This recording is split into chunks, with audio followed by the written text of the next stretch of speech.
Right, let's see what's in the papers at 7:50 with Alex Dyke and Scarlett Maguire. Let's start with Rupert Lowe's letter to Nigel Farage. Alex. Yes, well, Scarlett and I have been outside for the last 40 minutes bickering about this. So we've got the letter here. Anyone can get the letter because the letter is on X. Even though Rupert's saying, I want to sort this out in private and behind closed doors. Well, he's hardly done that if he's put it all on X. I think this is a case of jealousy. I think Nigel's the main man and Rupert doesn't like it. And I think it's as simple as that. What Nigel needs is to use AI and create his own party members, because it seems that not a lot of people can get on with him within the party, and he's so good at doing what he does. Scarlett?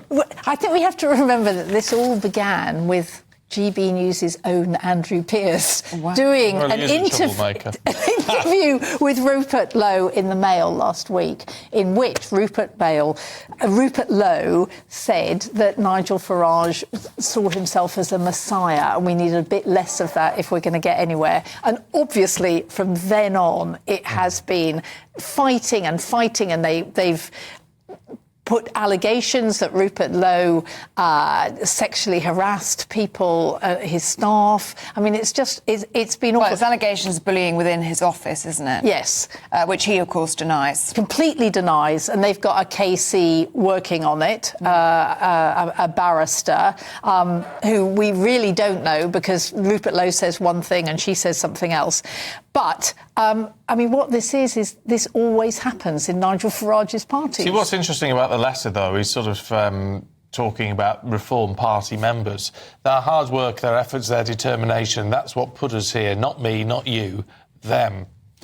He's putting ego aside there, isn't he? Yeah, he says egos must be parked to resolve this. I'm trying to do that by reaching out again. But then he puts it on X. Well, he doesn't that say a lot about his ego that he's put it on X? But then the first line of this letter is that he's invited him privately for dinner, hasn't received a response, so he says this is his last effort to publish this letter. But that's surely he's just trying to embarrass Nigel. And am I right in thinking that Rupert Lowe has never been to Reform HQ? I don't know. Well, this is what Nigel says. I mean, the problem is that you can't...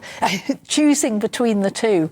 I mean, the other problem, of course, is that Elon Musk has said on X that he thinks that Rupert Lowe should run Reform and that Nigel Farage is not up to the job. So actually, there is a lot of bitterness there, and one has to say that if Reform can't even keep 5 MPs, but hasn't Nigel together, moved mountains with very little budget? I mean, surely there's no Reform without Nigel.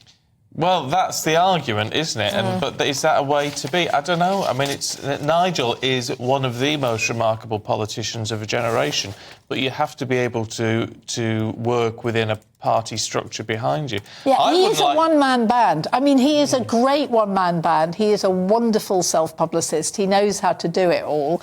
And every time, his parties fall apart because actually he just likes to be him. It's a mess, and it's a real shame because there's been a lot of public support for an alternative. Now, whether you agree with that politically or not, if there's a public demand for it, it should be there, but it's very sad to see it falling apart. And the worst possible timing as well, the local elections in May. Absolutely. And what we don't know is how much is whether it's just a row at the top between two men. Is it a storm in a teacup, or is it? Or is it actually splitting the whole party? Let us know what you think. GBNews.com/you'll say. Right, because go on, darling. The King, Scarlett, has told of his deepest affection for Canada. Is this an example of soft power, do you think? I think that I think we have to look up to the Canadians, right, is that they are being bullied and threatened by Donald Trump.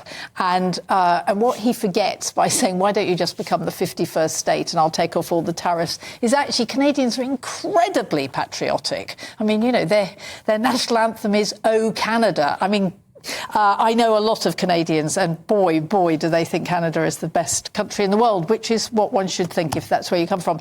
And I think King Charles is being very clever by reminding everybody, including Donald Trump, that he is also King of Canada. And that possibly, you know, he doesn't want one of his Commonwealth countries to become the 51st state. But he saw two senior Canadians yesterday, and while what they discussed obviously was completely confidential, we all know that... Isn't he being very kind, though? Because they did take the Union Jack or the Union flag off of the Canadian maple flag 60 years ago. So isn't he being very, very kind to Canada? Well, you say he should abandon them because... Well, I don't think he should abandon them, but, you know, if they're going to take our flag off of their flag, then maybe he shouldn't be quite as generous, is what I'm saying.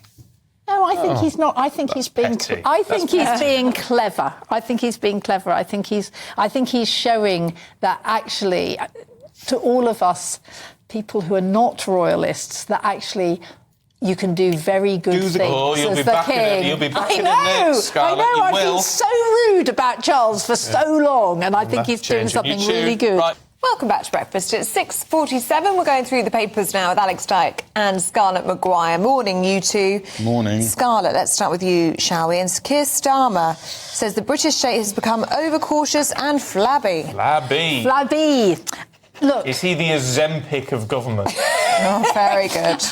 That there is a problem with the civil service. Well, they're not going to the office for a kick-off. Well, no. I think it's all those biscuits at home. I think most civil servants do a really, really good job. But there are people, and this has been going on. I mean, since the last Labour government, there's nothing new about this, and nothing's happened. And the Tories said, well, what we'll do is we'll cut it by not having an intake. Whereas actually what you need to do is you need to go into each office and see who's performing and who's not. It's not about taking a chainsaw to it, but it's about actually everybody in the civil service knows there are people who don't do any work and they're just sort of literally pushed to one side and nothing happens to them and we pay for them. And that's what he's talking about. He's talking about... But they're looking at voluntary redundancies, aren't they? Will people who don't do any work and get paid for it want to take voluntary redundancy? For the fear they may have to get a job where they do have to do some work. I remember Greg Dyke, when he ran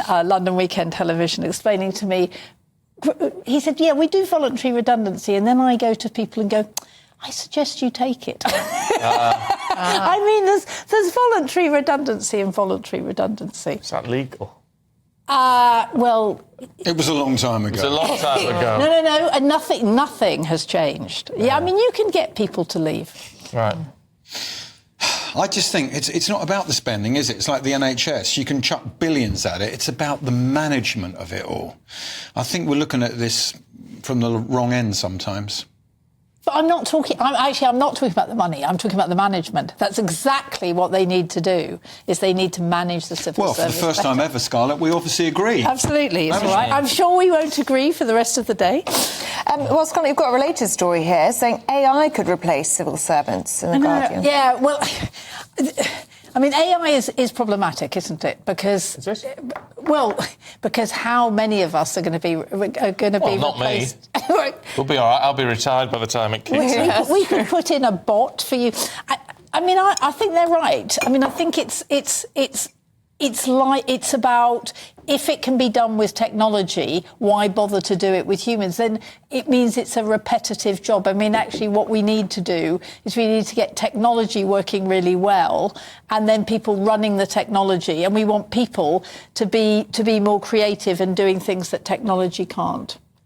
All right.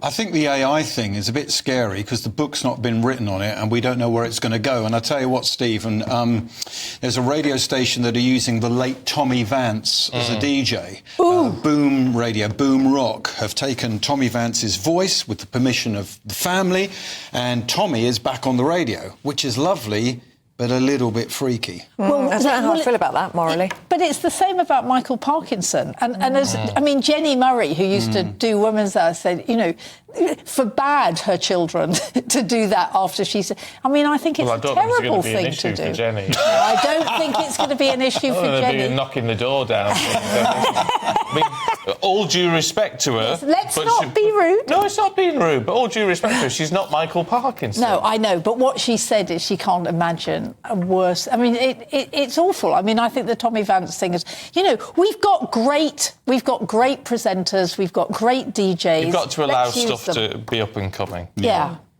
It's like me saying, I've not put in my will, I've no permission to use me as in an AI format. As if anybody would even think of it. Wouldn't you like to live on forever, though? No. No, but I mean, I can't even... Would you like to be a hologram? Not really, no. Like ABBA? I mean, they're at ABBA, right? All these holograms of presumably when they were considerably younger. It's all about making money, isn't it? It's not the same. I don't think anyone's going to make money out of me when I'm dead. Can we have a look, Alex, at married men piling on the pounds? OK. Well, this is one of those... You've got a wedding ring on. I've got a wedding ring. And he's thin. And you're thin. Well, come on, for a middle-aged man. Not bad for a guy in his 40s. Oh, bloody hell. Apologies. Right, OK. So, marriage triples the risk of obesity in men, says this new research. Well, I'm thinking, what happens? We get comfortable. Yeah. Yeah, we get comfortable, we take our foot off the gas, we're all living on takeaways. Why are you looking at me like that? We're all living on takeaways. A lot more since 1990, and what they're saying is it's doubled since 1990. But it's happiness, isn't it? It's contentment. What's interesting is the wives don't put on the weight, and you think, why not? Because they do all the cooking, and they do the housework. Yes, but many women watching this will say, well, I did. After childbirth, I piled on the pounds. After childbirth, but then it comes off again because I mean, also the thing about men is they think, as you say, I'm happy, I'm content, I don't really have to do anything. No, but it's showing they're not on the prowl.